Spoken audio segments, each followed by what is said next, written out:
मैं मोबिन अंसारी क्लासेस से आज एक बार फिर से बीए फर्स्ट ईयर के फर्स्ट सेमेस्टर के लिए जो हिस्ट्री क्लास चल रही थी मौर्य वंश मौर्य इतिहास जानने के स्रोत में हम आगे पढ़ेंगे। बौद्ध साहित्य पढ़ लिए थे, आज है जैन साहित्य। जैन साहित्य में याद रखना है कि अनेक ऐसे जैन ग्रंथ थे जिनसे हमें मौर्यों की जानकारी मिलती है, जिनमें एक प्रमुख ग्रंथ है परिशिष्ट पर्वन। इस ग्रंथ से पता चलता है कि चंद्रगुप्त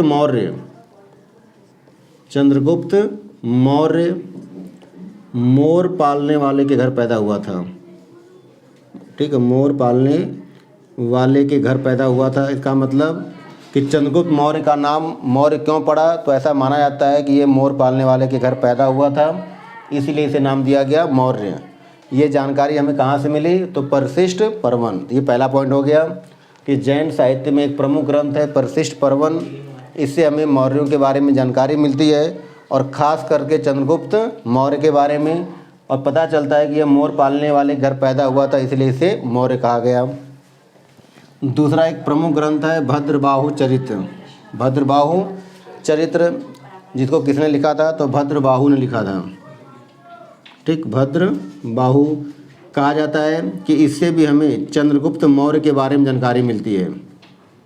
किसके बारे में, चंद्रगुप्त मौर्य के बारे में जानकारी मिलती है। इसके काल में मगध में 12 वर्षों का एक भयानक या भीषण अकाल पड़ा था। इसके काल में मगध में 12 वर्षों का क्या पड़ा था, एक भीषण अकाल।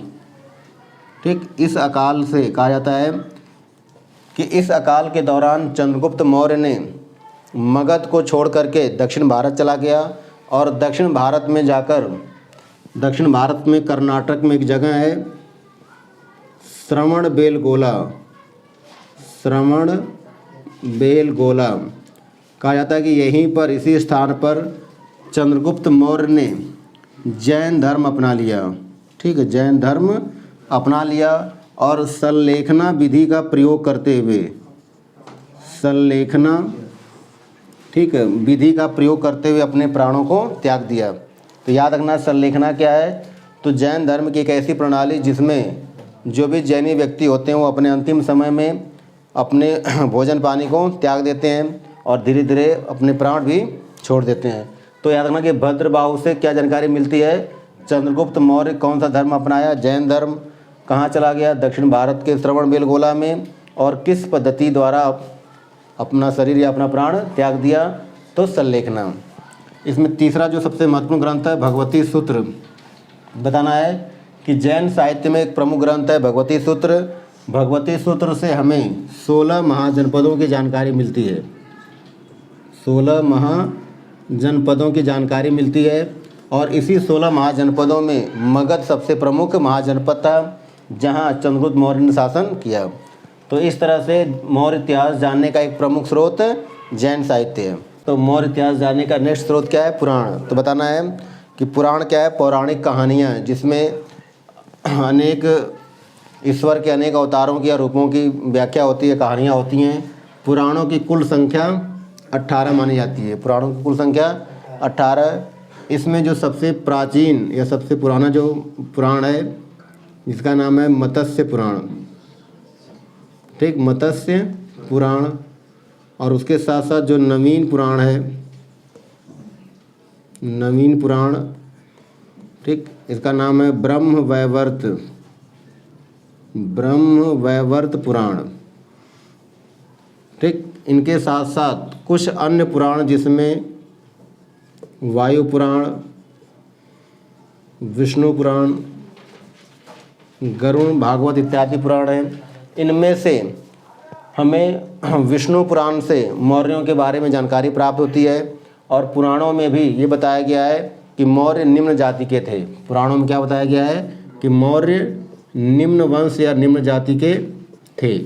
और इसके साथ साथ पुराणों में जो मौर्यों में एक राजा था बिंदुसार। ठीक, बिंदुसार। तो पुराणों में बिंदुसार के बारे में उल्लेख किया गया है कि बिंदुसार ने लंबे समय तक शासन किया था, और बिंदुसार को अमित्रघात भी कहा जाता है। बिंदुसार को अमित्रघात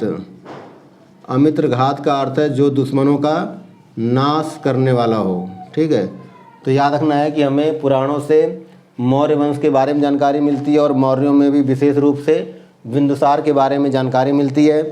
और इस तरह से अब हम लोग लास्ट टॉपिक पढ़ेंगे कि मौर्य इतिहास जानने के विदेशी स्रोत।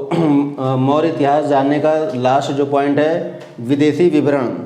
तो विदेशी विवरण में हमें जानना है कि मुख्य रूप से कुछ विदेशी यात्री जो मौर्य काल के समय आए थे और उन्होंने कुछ ग्रंथ लिखा, उन ग्रंथों से हमें जानकारी मिलती है।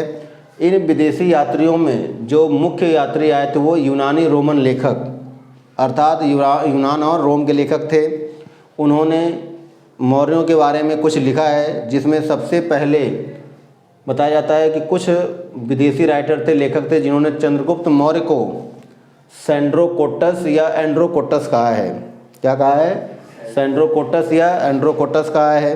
अर्थात ये नाम चंद्रगुप्त मौर्य को सेंड्रोकोटस या एंड्रोकोटस कहा गया। ये बात सबसे पहले विलियम जोन्स नामक एक विद्वान थे, उन्होंने ये बताया कि हाँ वास्तव में इस नाम का प्रयोग चंद्रगुप्त मौर्य के लिए ही किया गया है। दोबारा सुनना है कि जो यूनानी विद्वान थे उन्होंने चंद्रगुप्त मौर्य को सेंड्रोकोटस या एंड्रोकोटस कहा है। और इस बात का प्रमाण कौन देता है? तो विलियम जोन्स। विलियम जोन्स ने कहा है कि हाँ इन नामों का प्रयोग चंद्रगुप्त मौर्य के लिए ही किया गया। दूसरा पॉइंट बताना है कि और इसी यूनानी ग्रंथों में बताया गया है कि चंद्रगुप्त मौर्य सिकंदर के कालीन था, मतलब सिकंदर के काल में ही चंद्रगुप्त मौर्य हुआ करता था। दूसरा पॉइंट। तीसरा बताना है कि सिकंदर के समय ही निरियाकस और अरिस्टोबुलस नामक यूनानी विद्वान आए थे और इन विद्वानों ने भी चंद्रगुप्त के मौर्य के विषय में उल्लेख किया है। बात करना है कि सिकंदर के समकालीन या सिकंदर के साथ कुछ विद्वान आए थे जिनमें निरियाकस और अरिस्टोबुलस प्रमुख थे। इन्होंने भी चंद्रगुप्त मौर्य के विषय में उल्लेख किया है।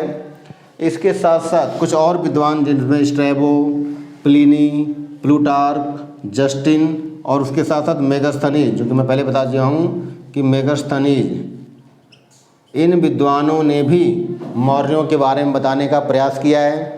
और प्लूटार्क ने तो यहाँ तक कहा है क्या कि चंद्रगुप्त मौर्य के पास, इसने कहा है कि चंद्रगुप्त मौर्य के पास 6 लाख पैदल सैनिक थे।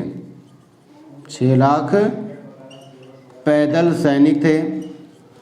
6 लाख पैदल सैनिक थे और चंद्रगुप्त मौर्य ने इन अपने सैनिकों की सहायता से संपूर्ण भारत को रौंद डाला। संपूर्ण भारत को रौंद डाला।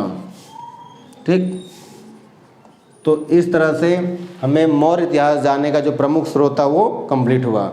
ये क्वेश्चन आपका शॉर्ट में आ सकता है, टिप्पणी में आ सकता है, अगर फुल क्वेश्चन आएगा तो भी हो सकता है। यदि ये वीडियो आपको पसंद हो तो लाइक करें, शेयर करें, सब्सक्राइब करें। Thank you.